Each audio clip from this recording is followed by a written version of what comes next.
¿Cuál es el futuro que le espera a las naciones?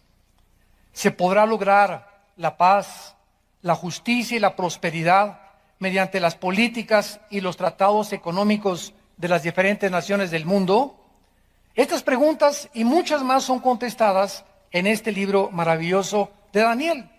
Y veamos nosotros que en los próximos 6 capítulos que vamos a ir desarrollando, ya vimos el capítulo 1, la conferencia 1 y la 2, la 3 y la 4, podemos ir viendo el libro de Daniel de qué forma tan maravillosa se nos describe el futuro de la humanidad y lo que tenemos que atravesar antes de que Cristo regrese por segunda vez.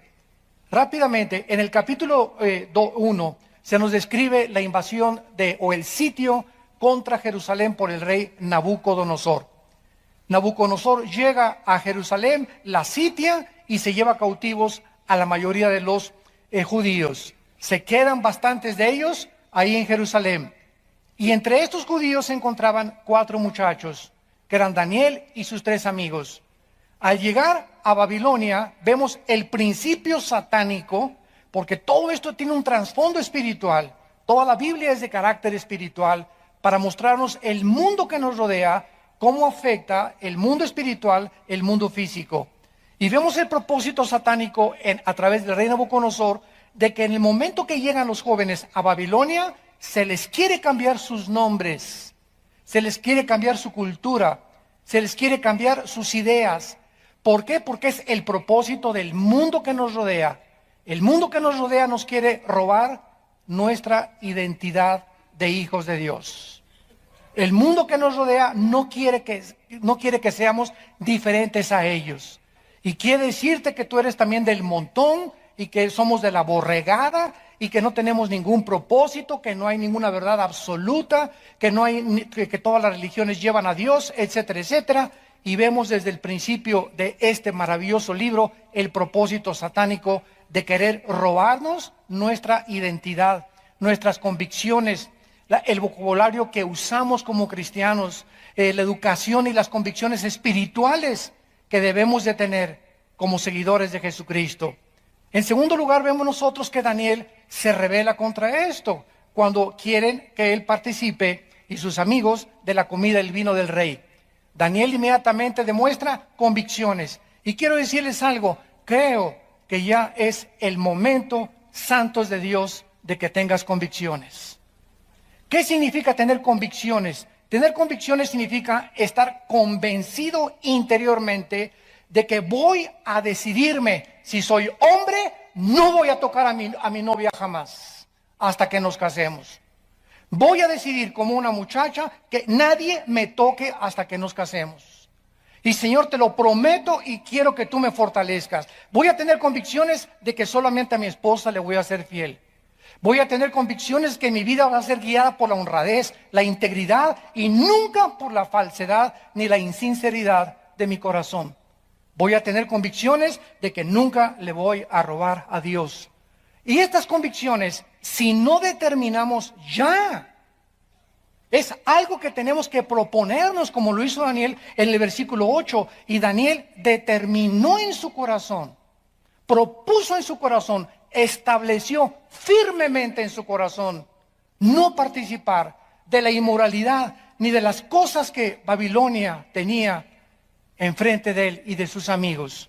Sin esta determinación, sin estas convicciones, Dios no nos puede ayudar. Ahora, fíjense cómo funciona esto.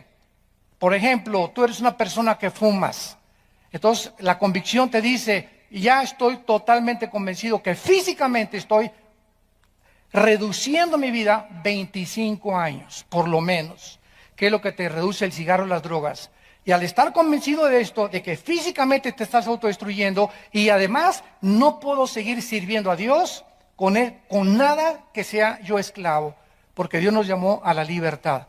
Entonces decido en mi corazón, y entonces tú agarras los cigarros y los tiras al bote de la basura y escucha, en el momento en el que Dios ve que nosotros tomamos una convicción y determinamos y damos el primer paso, Dios da el segundo paso. Dios no va a hacer nunca lo que nos corresponde a nosotros hacer. La responsabilidad es de nosotros. Dios hace su parte. Una vez que Él ve que nosotros hacemos nuestra parte. Ah, pues ahora Pepito ya lo vi que ya tiró los cigarros, entonces ahí viene detrás el poder de Dios para respaldar tu convicción y darte fuerza para que tú puedas mantenerte firme y no volver a participar de esta droga. Voy a proponerme, ya no quiero la pornografía, ya estoy harto, la pornografía me va a llevar a un punto donde me voy a volver una persona degenerada sexualmente. Me va a afectar mi comunión con Dios, me va a afectar mi relación con mi esposa. Los cielos se cierran totalmente sobre mi casa cuando hay pornografía o cuando soy adicto a la pornografía, porque Dios no bendice mi matrimonio.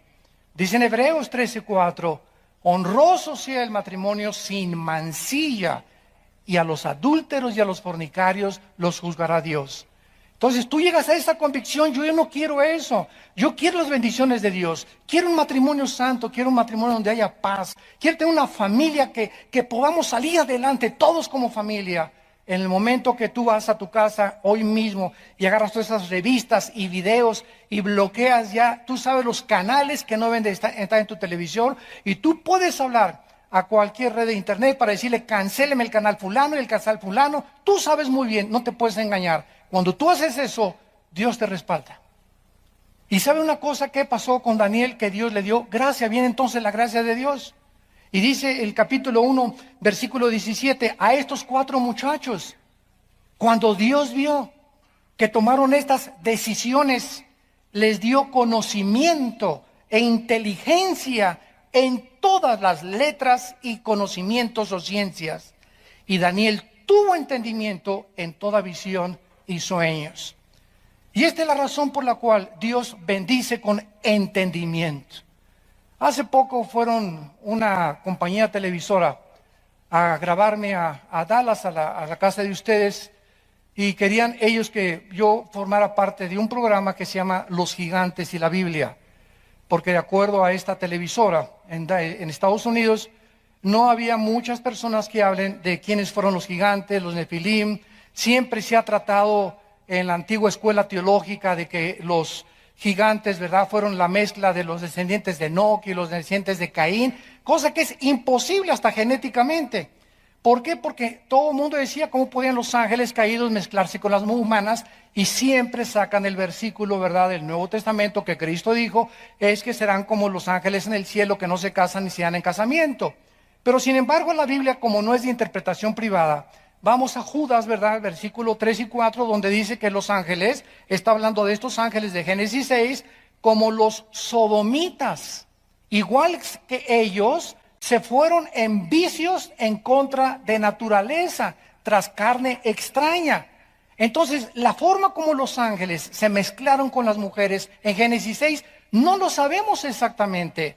Lo único que sabemos es que Satanás puede pervertir la genética humana, y lo logró. Entonces pudieron haberse metido en hombres, pudieron haberse, pudo haber habido una especie como de clonación hace miles de años. Algo sucedió que produjo seres monstruosos de 4 o 5 metros de estatura, con 12 dedos en las manos y 12 dedos en los pies, que poblaron la tierra durante 1000 años y se convirtieron en los enemigos del pueblo de Dios, porque cuando iban a entrar a Canaán, fueron los primeros que querían impedir que el pueblo de Dios se apropiara de las promesas de Dios. No hay duda que los gigantes eran obra de Satanás. Entonces hay mucha gente, ¿verdad?, que quiere saber y me mandan correos, oye, que esto y que el otro, por aquí y por allá. ¿Por qué no tiene mucha gente, muchas veces, entendimiento la gente? Porque el entendimiento lo da Dios y el Espíritu Santo. Oiga, ¿y por qué la predestinación? ¿Y por qué aquello? A esas personas hay que preguntarles, ¿tú ya tienes conocimiento de qué es la justificación, la gracia, los pactos, la santificación? ¿Conoces las doctrinas elementales de la Biblia? ¿Has estudiado el libro de Romanos, versículo por versículo, todos los 16 capítulos de Romanos? ¿Ya tienes un concepto adecuado entre el libro de los Hebreos y el Antiguo Testamento? Entonces no te quieras brincar al 5º o al 6º año de primaria cuando no sabes leer el abecedario. Pero así es como está el pueblo de Dios. Demandan preguntas, y a ver esto por qué, y a ver esto por aquello. Pero ellos no quieren pagar el precio de ellos discipularse. Quieren que un predicador les conteste todo, quieren saberlo todo, pero no se disipulan, no estudian sus Biblias en su casa privadamente, pero quieren todo a la maruch, quieren todo instantáneo, quieren todo a través de una palabra de profecía, quieren todo a través de una visión, de un sueño, o que se les aparezca Clodomiro en un buñuelo. Y finalmente vemos de qué forma, ¿verdad?, ante esta determinación de Daniel, él entra a formar parte del séquito de oficiales del rey Nabucodonosor. En el capítulo 3 vamos a ver de qué forma el imperio babilónico establece un estado totalitario. En el capítulo 4, Nabucodonosor se vuelve loco, el cual es un ejemplo de la locura a la que llegan todos los políticos y gobernantes del mundo cuando sacan a Dios de su ecuación. Todas estas enseñanzas espirituales tienen un significado profundo para el siglo XXI en el cual nosotros estamos viviendo. En el capítulo 5 se nos ofrece un retrato de los juicios futuros de Dios sobre un mundo desafiante como el rey Belsasar y la caída de Babilonia por medio de los persas. En el capítulo 6 el imperio persa quiere establecer la adoración imperial demandando la fidelidad del pueblo al Estado. El capítulo 7 es el retrato del último gobierno mundial en el cual será establecido por el anticristo, pero destruido con la segunda venida de Jesucristo. Así a grandes rasgos, acabamos de compartirles los próximos 6 capítulos para que tengamos un panorama. Siempre es bueno tener un panorama de los libros, de los capítulos, como en Cinemascope, ¿verdad? Para poder entender ya después, analizar los versículos por versículos, de qué forma Dios nos quiere hablar. Muy bien. Las profecías de Daniel, esto es muy importante. Las profecías de Daniel cubren un periodo de la historia que Cristo llamó en Lucas 21, versículo 24, el tiempo de los gentiles. Vamos a leer Lucas 21, 24 y dice así, es Jesucristo el que está hablando. Y caerán a filo de espada y serán llevados cautivos a todas las naciones. Y Jerusalén será hollada por los gentiles hasta que los tiempos de los gentiles se cumplan. Todo estudiante de la Biblia y de teología tiene que tener claramente esta doctrina que se llama el tiempo de los gentiles. ¿Qué significa esto? Muy bien. Desde que Nabucodonosor entró aquí en el capítulo de Daniel, capítulo 1, y sitió la ciudad de Jerusalén, antes los judíos tenían libertad para adorar a Dios. En otras palabras, tenían su templo, el sacerdocio levítico, tenían sus ofrendas, tenían todas estas cosas que Dios les entregó al pueblo de Israel. En el momento en que el pueblo de Israel se rebela contra Dios y abandonan a Dios, Dios los abandona a ellos. Por ejemplo, dice vamos a ver en Segunda de Crónicas, capítulo 36, de qué forma se llevó a cabo todo lo que sucede en el libro de Daniel. Y Jehová, el Dios de sus padres, Segunda de Crónicas 36, versículo 15 en adelante, envió constantemente a palabra a ellos por medio de sus mensajeros, porque él tenía misericordia de su pueblo y de su habitación. Mas ellos hacían escarnio de los mensajeros de Dios, menospreciaban sus palabras, burlándose de sus profetas, hasta que subió la ira de Jehová contra su pueblo y no hubo ya remedio. Por lo cual trajo contra ellos al rey de los caldeos. Aquí se está describiendo la invasión de Jerusalén por el rey Nabucodonosor. Los caldeos es otra frase que geográficamente nos ubica a Babilonia en tierra de Irak. Lo que es ahora la nación de Irak era la tierra de los caldeos o también la tierra de Sinar, donde se encontraba Babilonia y fue de las primeras ciudades en haber sido edificadas. Y dice, trajo al rey de los caldeos contra ellos, que mató a espada a sus jóvenes. Vean, aquí se nos describe todo lo que hizo Nabucodonosor. En la casa de su santuario, sin perdonar joven y doncella, anciano, ni decrépito, todos los entregó en sus manos. Asimismo, todos los utensilios de la casa de Dios, grandes y chicos, los tesoros de la casa de Jehová y los tesoros de la casa del rey y de sus príncipes, todo lo llevó a Babilonia. O sea, saqueó completamente Jerusalén. Y quemaron la casa de Dios. Y rompieron el muro de Jerusalén y consumieron a fuego todos sus palacios y destruyeron todos sus objetos deseables. Los que escaparon de la espada fueron llevados cautivos a Babilonia, y entre ellos estaba Daniel, como lo vamos a ver. Y fueron siervos de él y de sus hijos hasta que vino el reino de los persas, para que se cumpliera la palabra de Jehová por boca de Jeremías, hasta que la tierra hubo gozado de reposo, porque todo el tiempo de su asolamiento reposó hasta que los 70 años fueron cumplidos.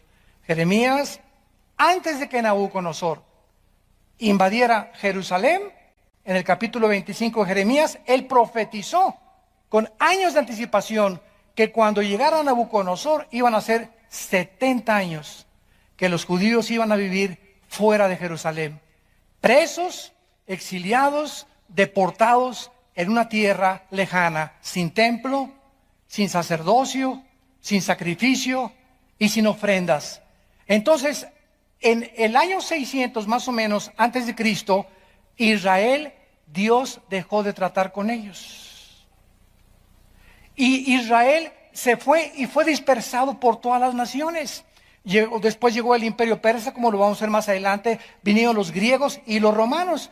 Y en el año 70 después de Jesucristo, cuando Jesucristo profetizó que no quedaría piedra sobre piedra en el hermosísimo y majestuoso templo que Herodes había reconstruido, se cumplió la profecía de que llegó Tito, el general romano, hijo del emperador romano Vespasiano, y no dejó en Jerusalén piedra sobre piedra en el año 70 después de Cristo.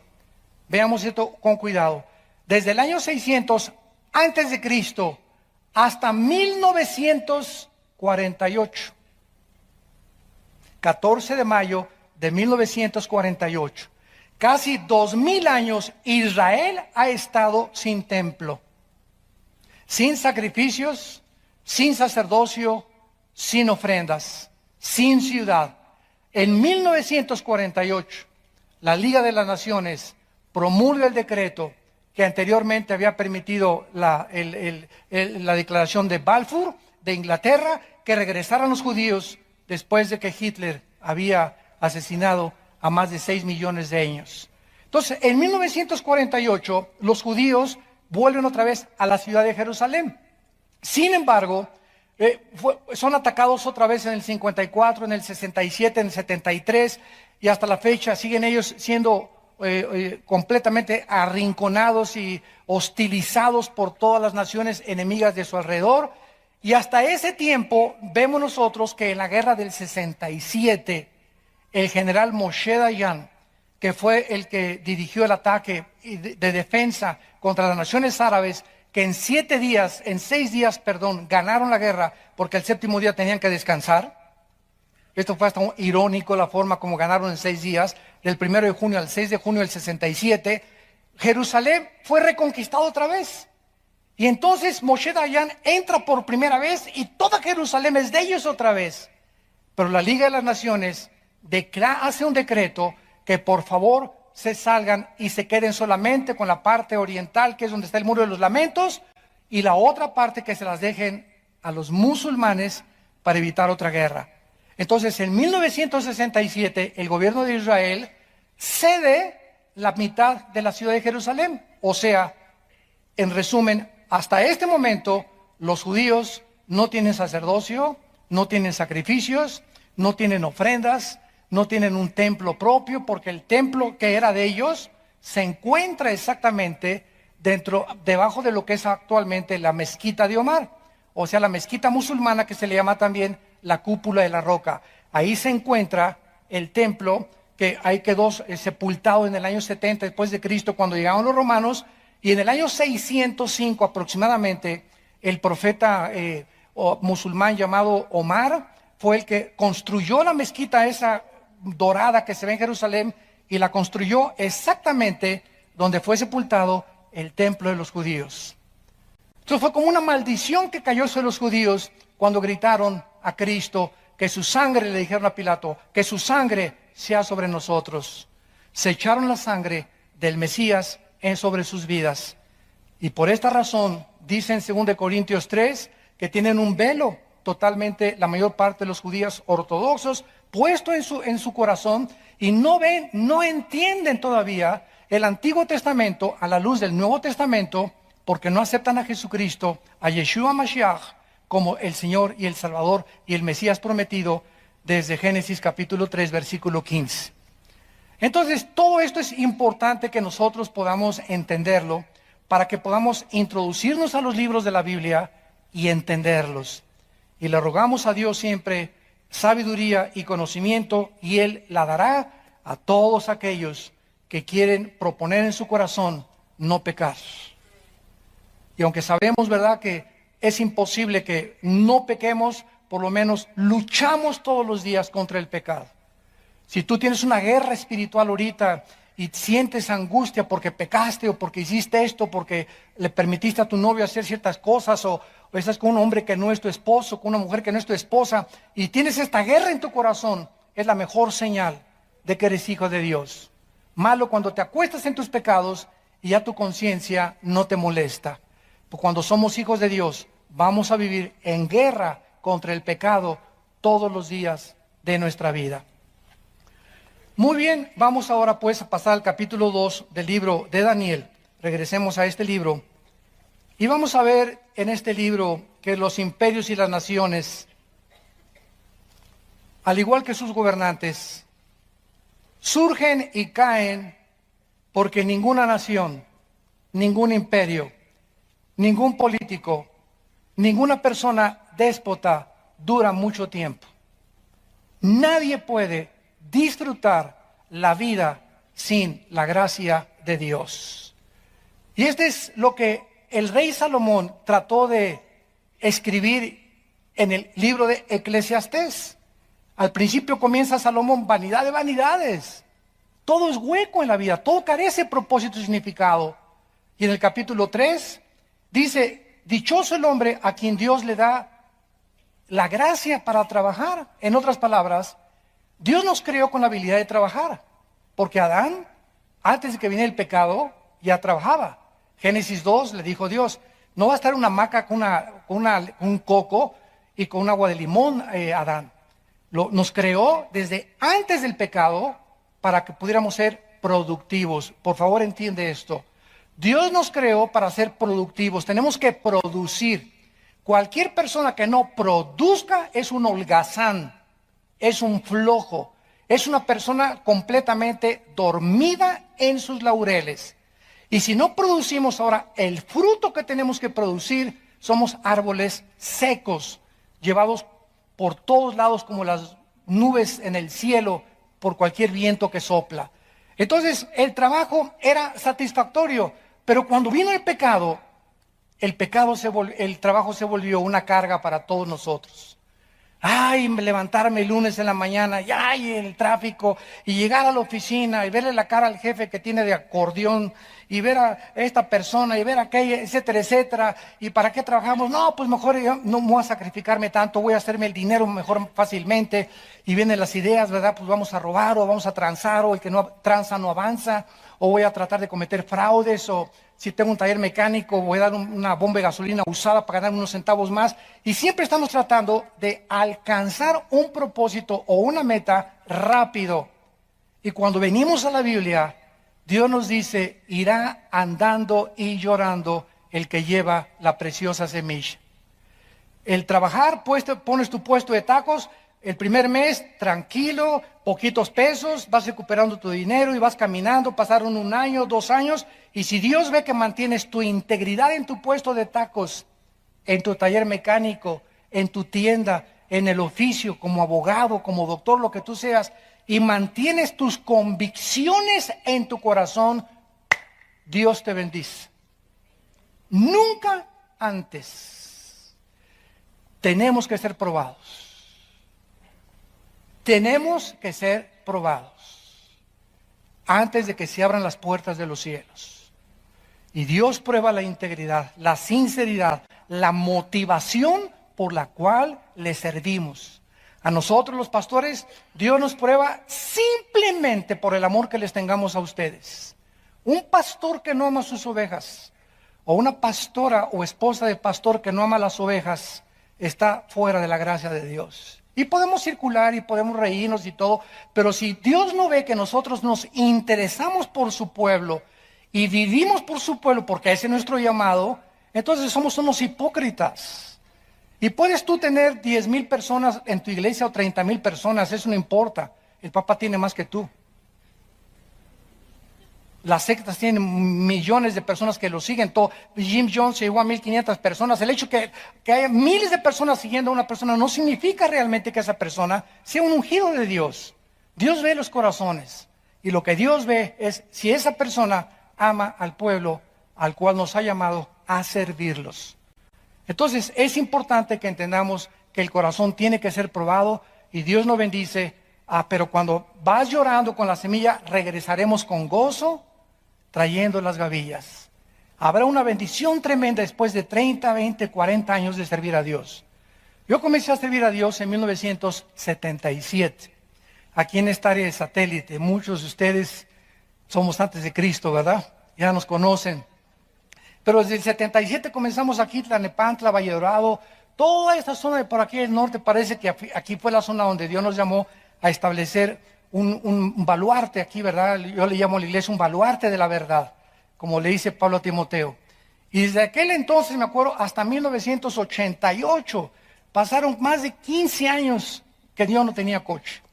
Y andaba en puras peceras, ¿verdad? En taxis, por aquí, por allá, los estudios bíblicos. No teníamos nada, éramos pobres, ¿verdad? Teníamos apenas para comer, pero seguimos, la perseverancia es lo que Dios bendice.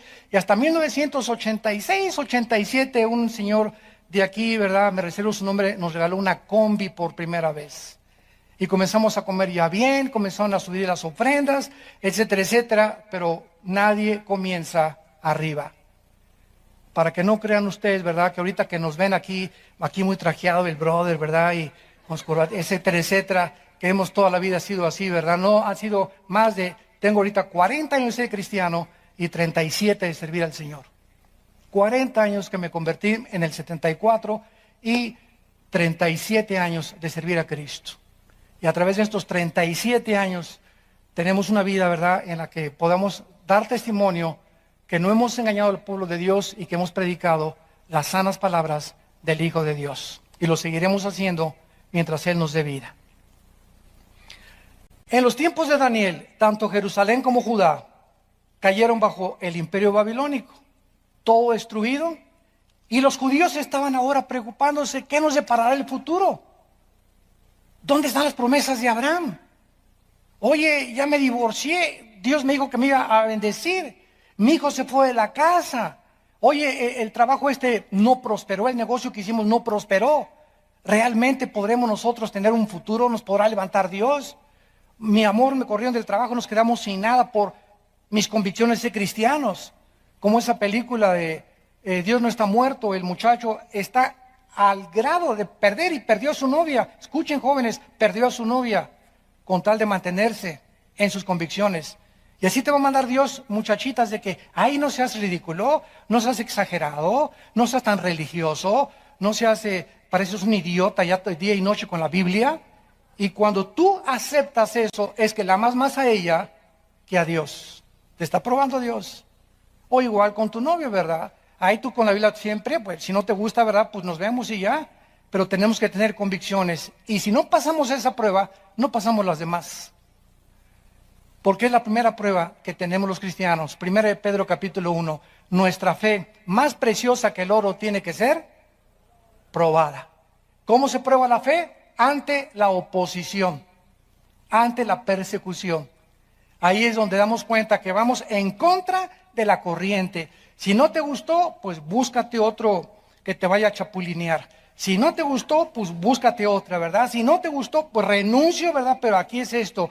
Maestra, de mis hijos no van a participar de Halloween y yo sé que usted no me va a entender, tenemos nuestras convicciones, somos cristianos. Ay, por aquí, por allá, si usted nos quiere correr, que nos corra. Si usted quiere si por alguna causa tu vida corre un riesgo o un peligro por causa de serle fiel a Cristo, bienaventurado y dichoso seas.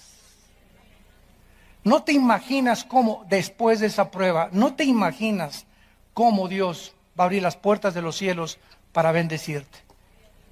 No hay nadie a quien Dios bendiga con la famosa prosperidad.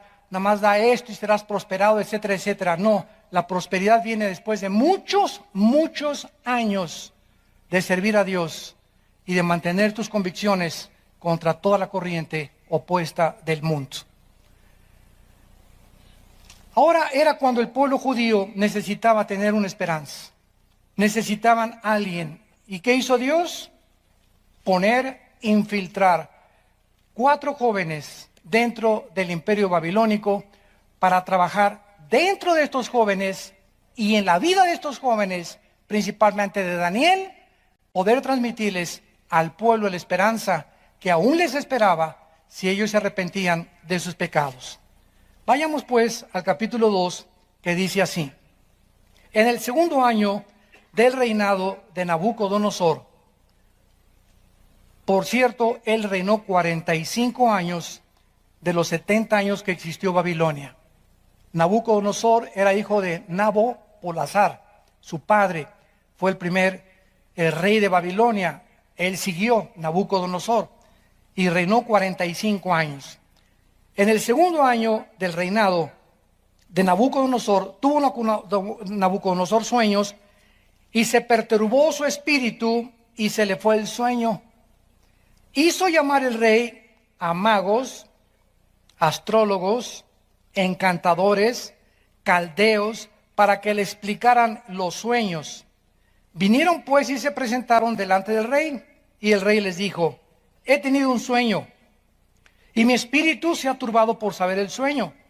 Entonces hablaron los caldeos al rey en lengua aramea: Rey, para siempre vive. Di el sueño a tus siervos y te mostraremos la interpretación. Noten ustedes, en primer lugar, que este sueño venía de Dios. Dios no le dio el sueño a Daniel, porque vamos a ver en este sueño de esta imagen que vamos a escribir, a ver si nos da tiempo si no en la próxima conferencia, esta imagen que fue el centro del sueño de Nabucodonosor, ahí se profetiza toda la historia de los imperios políticos desde el año 600 antes de Cristo hasta la segunda venida de Cristo. Esto es asombroso e increíble. En esa imagen que vamos a estudiar con mucho detenimiento, se profetiza todo el futuro de la humanidad. Así que imagínense ustedes si Daniel hubiera tenido ese sueño, ¿quién le hubiera creído? Pero el hecho que Dios le da el sueño a un rey pagano, a un rey gentil, a un rey cruel, porque si había alguien cruel y sanguinario era Nabucodonosor, le sacaba los ojos a sus víctimas, a las mujeres embarazadas las partía a la mitad. Era un rey de lo más sanguinario que puedan ustedes imaginarse. Entonces, al darle Dios el sueño a Nabucodonosor y después usar más adelante a Daniel, a los astrólogos, a los discípulos de Walter Mercado, a los ocultistas, a los filósofos orientales, a los gurús y a todos aquellos que están en el mundo del ocultismo, Daniel tenía que demostrar en ese imperio que él servía al único Dios vivo y verdadero. Vamos a ver la incapacidad de los brujos, los astrólogos, los adivinos de poder ni siquiera imaginarse qué había soñado el rey. Nabucodonosor tuvo un sueño que le quitó el sueño. De igual manera que este rey, muchos políticos y gobernantes actuales se encuentran en el siglo XXI perturbados. Se encuentran profundamente alterados por el futuro de la economía, el abasto del petróleo, el comercio, la inflación, las amenazas ahorita de guerras en el Medio Oriente, en Asia Menor, al norte, al este de Europa, con Ucrania, Lituania, Estonia. Ahora si Putin invade Estonia y Lituania y Latvia, que están naciones junto al mar Báltico, ahí sí interviene ahora la OTAN, y entonces si se arma, podría ser el inicio de una guerra internacional con una escalada de proporciones incalculables. Entonces, así se encuentran actualmente la mayor parte de los políticos. Ya, hola, palonde me voy. Ontoy, como decimos, ontoy. ¿Qué cosa es lo que tenemos que hacer? ¿Por qué? Porque todos estos problemas políticos, económicos, religiosos, van mucho más allá de nuestra capacidad para resolverlo nosotros. Señores políticos, economistas, gobernantes, somos hombres con pies de barro. No somos dioses. No te sientas como los Césares romanos, o como Saddam Hussein, o como Alejandro el Magno, como Adolfo Hitler, o como José Stalin. No sientan todo lo que esos hombres fracasaron en la historia precisamente por eso, por sentirse dioses, por creer que tú puedes resolver los problemas de tu matrimonio. ¡Cuánto orgullo! Por creer que tú puedes darle una buena educación a tus hijos sin tomar en cuenta a Dios. Por creer que puedes prosperar y salir adelante con paz y felicidad y tranquilidad en tu vida sin tener en cuenta a Dios. Dios, la Biblia dice en Deuteronomio capítulo 18, Dios condena drásticamente la brujería y todo lo que se encuentra en el área del ocultismo. Dice Deuteronomio 18, versículo 10.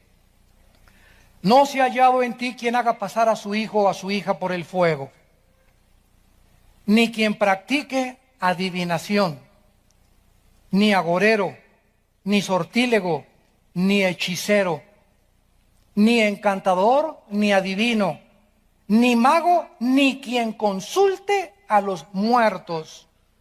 Para que pongan atención todos aquellos que dicen que tienen comunicación con los muertos y los que se ponen de intermediarios como mediums en las sesiones espiritistas.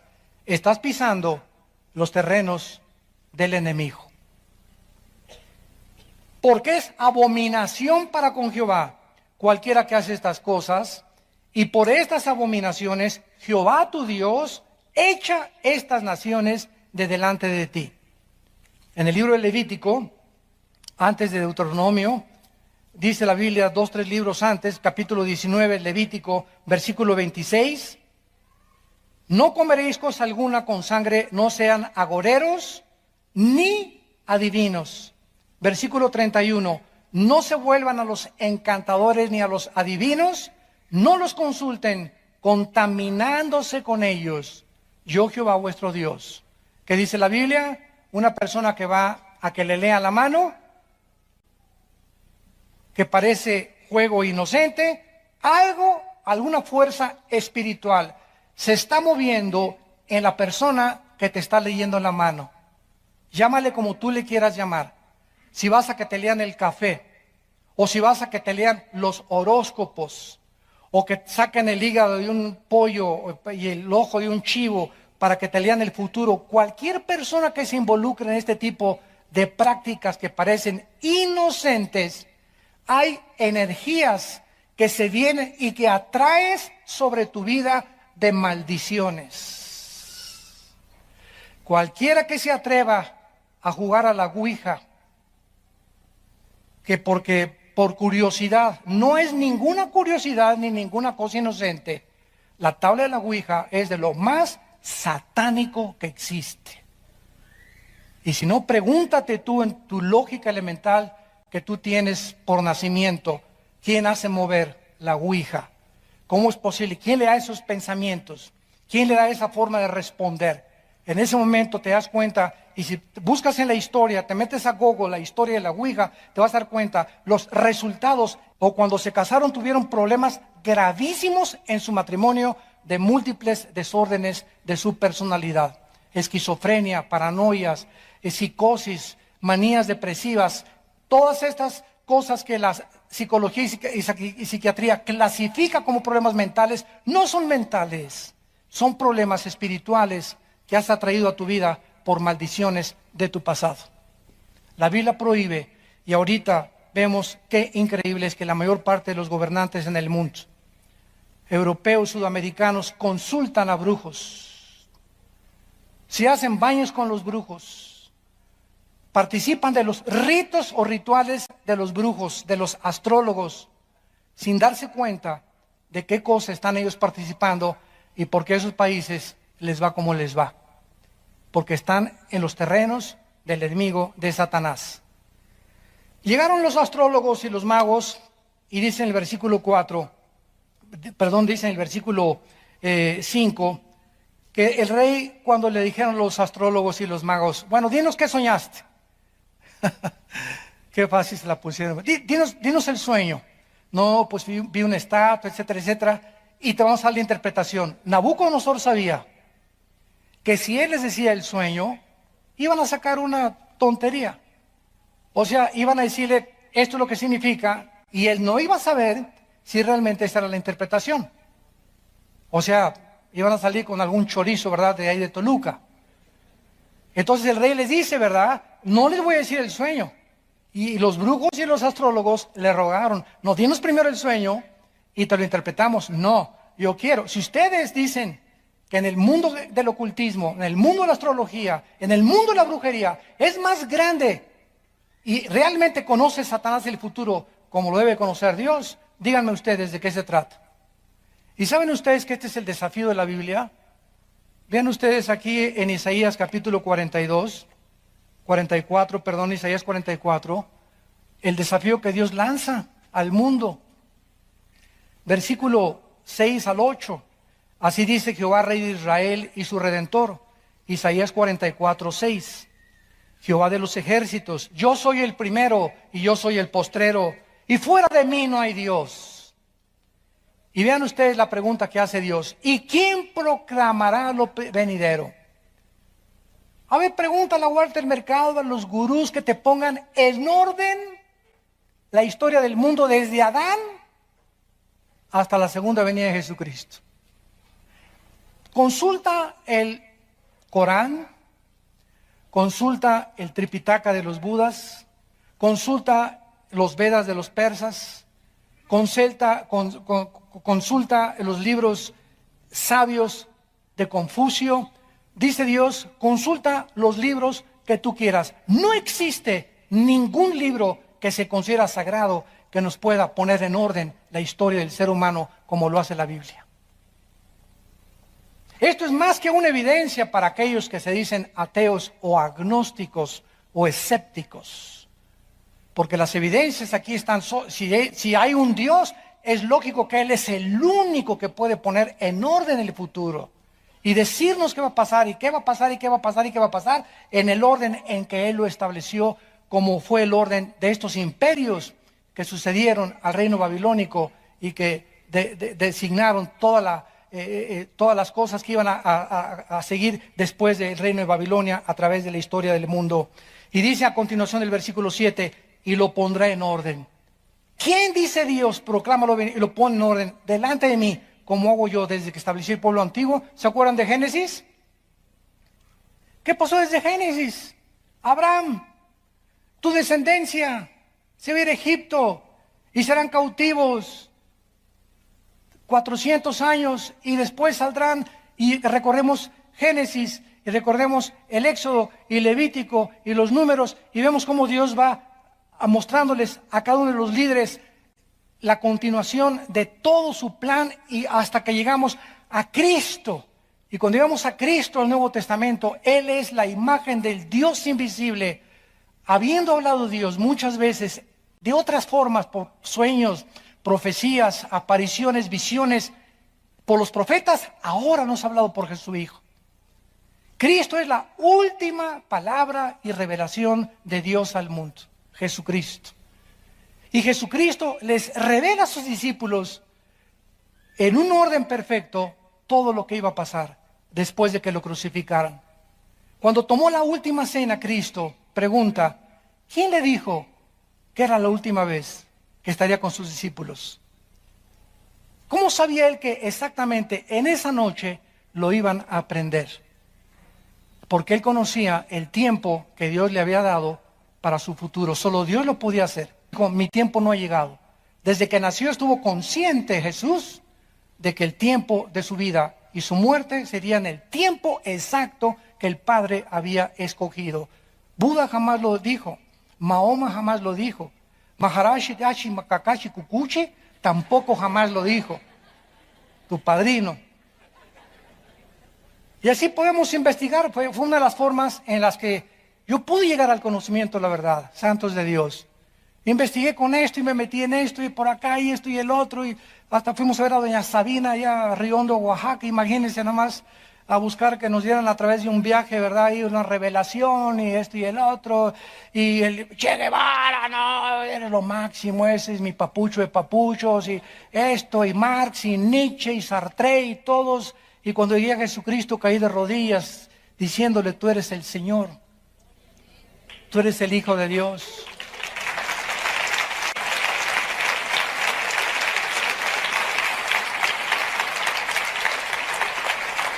Y si no es Él, ¿quién es?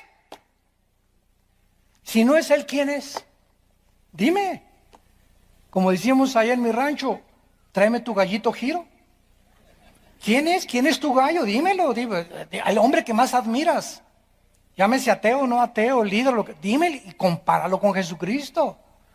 Y busca cualquier libro que tú quieras en los billones de volúmenes de literatura que existen en las bibliotecas del mundo y tráeme un libro que ni siquiera se atreva a comparar con la información que contiene la Biblia. No hay. Fíjate, qué privilegio el ser llamados hijos e hijas de Dios. Qué privilegio.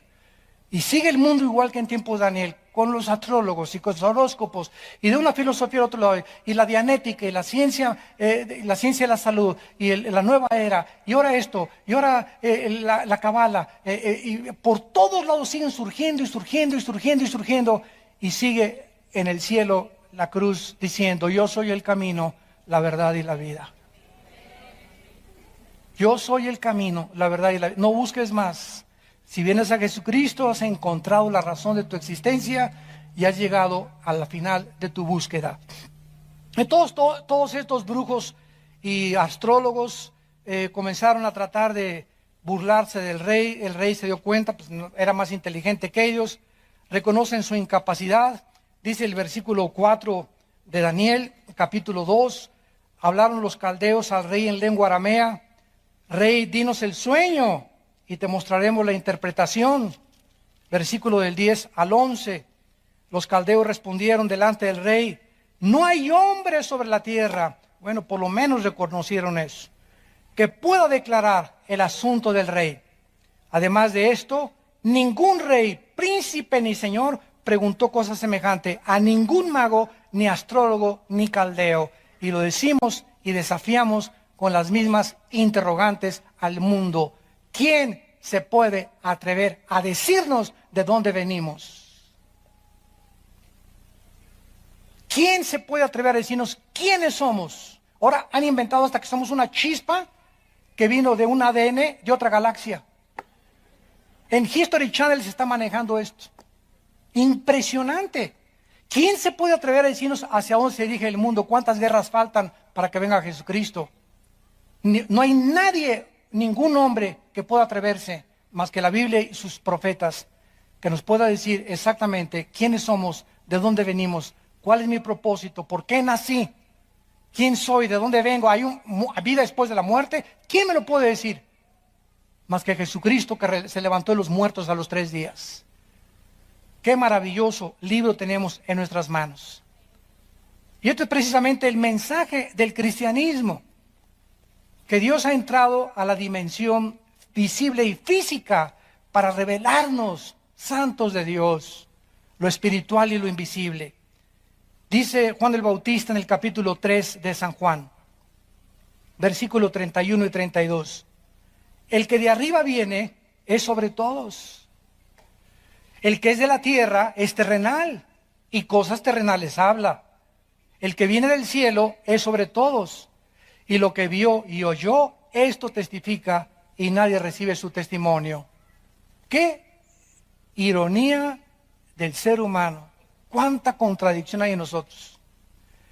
Increíble que le puedas creer más al Che Guevara o a un astrólogo o a un ateo o a un pseudoastrofísico ateo o agnóstico, o que le puedas creer a Buda. Increíble que le puedas creer a cualquier otra persona más que aquel que vino de arriba. Todos los seres humanos, dice la Biblia, excepto Jesucristo, nacimos aquí. Pero Cristo ya existía antes de que Él bajara del cielo. Entonces, si Él viene de arriba, y si queremos saber cosas que van más allá de nuestra capacidad, tenemos que tener una revelación que venga más allá de nosotros. Creador del mundo espiritual invisible que no podemos ver con nuestros ojos.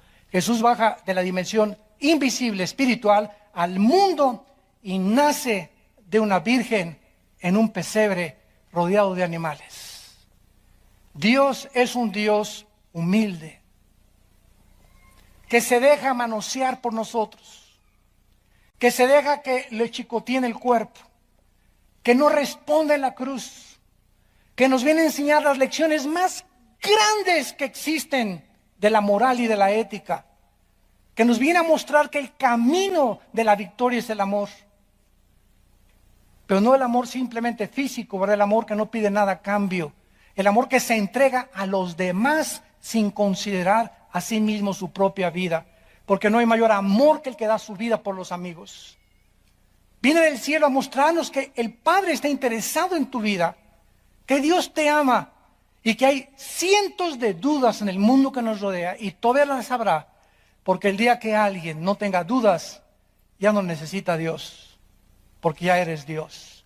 Así que mientras seguimos el camino que estamos siguiendo hasta que Cristo venga, vamos a tener dudas y las vamos a encontrar dudas y las vamos a resolver, vamos a encontrar cosas que van más allá. Y nos vamos a pelear que esto y que el otro y por puntos de vista y perspectivas, pero podemos caminar con Cristo y llegar al conocimiento pleno de la verdad. Y esto es lo que Dios nos ofrece a través de su Hijo. Yo soy la resurrección y la vida, dijo Jesucristo. Y cualquiera de ustedes que cree en mí no se va a perder, sino tendrá la vida eterna. Nadie ha bajado del cielo más que el Hijo de Dios. Se encarnó en un hombre para mostrarnos cuál era el camino de la verdad, de la justicia y de la santidad. Y finalmente, vemos aquí en Daniel que ante la incompetencia de estos magos y astrólogos, el rey Nabucodonosor los condena a muerte. Y dice el versículo 12 del capítulo 2, por esto el rey, con ira y con gran enojo, mandó que matasen a todos los sabios de Babilonia. Y se publicó el edicto de que los sabios fueran llevados a la muerte, y buscaron a Daniel y a sus compañeros para matarlos. Y aquí vamos a ver después qué increíble el carácter de Daniel. ¿Se imagina a Daniel?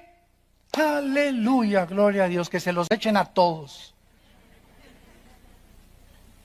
Y sin embargo, vamos a ver más adelante algo impresionante, que Daniel intercede ante el rey y él le dice, aquí voy a este es el sueño, rey, y con eso les perdona la vida a todos los brujos y a todos los astrólogos. Y durante todo el tiempo que Daniel pasó en Babilonia, les enseñó a muchos de estos sabios y astrólogos el camino de Dios. ¿Quiénes fueron los que siguieron la estrella de Belén cuando Cristo nació? Los famosos reyes magos, Melchor, Baltar y Balcazar. Nada de eso. Ni San Clodomiro, ni San Perico de las Palotes, ni tampoco ni San Patricio. La Biblia no menciona nombres, ni que eran negro, ni blanco, ni amarillo. Menciona a 3 hombres que tenían conocimientos científicos, no de la astrología, sino de la astronomía. Estos hombres, perfectamente bien, guiados por esa estrella, eran sabios de Babilonia. Y ahora se comprueba que venían de Irak. Desde allá vinieron a Belén a descubrir al Hijo de Dios, quien les dio conocimiento cientos de años atrás, cuando Daniel vivió en Babilonia y rescató con su testimonio a la mayor parte de ellos. Padre, te damos gracias por tu palabra. Qué maravillosa es tu ley, Señor. Lámpara es a nuestros pies, lumbrera a nuestro camino. Oh Señor, guíanos conforme al camino de la justicia. Gracias porque tú eres un Dios santo y amas la santidad y vives en la luz. Tuya es la sabiduría y tuyo es el poder. Tuyo es el quitar reyes y poner reyes. Tú mudas los tiempos y las edades. Tú revelas lo profundo y lo escondido, y contigo mora la luz. A ti, Dios de nuestros padres, Abraham, Isaac y Jacob, te bendecimos por habernos regalado a tu santo Hijo Jesucristo, quien ha venido a iluminar nuestras vidas, a darle propósito y significado a nuestras vidas y a mostrarnos el camino de la verdad. En esta mañana Él les ofrece a muchos de ustedes que vengan a la cruz. Y si en esta mañana hay personas que quieran invitar a Cristo por primera vez, dile estas cosas en lo secreto de tu corazón. Señor, te pido perdón por mis pecados. Creo que en la cruz pagaste con tu sangre por ellos y que a los 3 días resucitaste de los muertos. Te pido que entres a mi vida como mi Señor y mi Salvador. Lávame con tu sangre preciosa. Quiero vivir para ti y conocer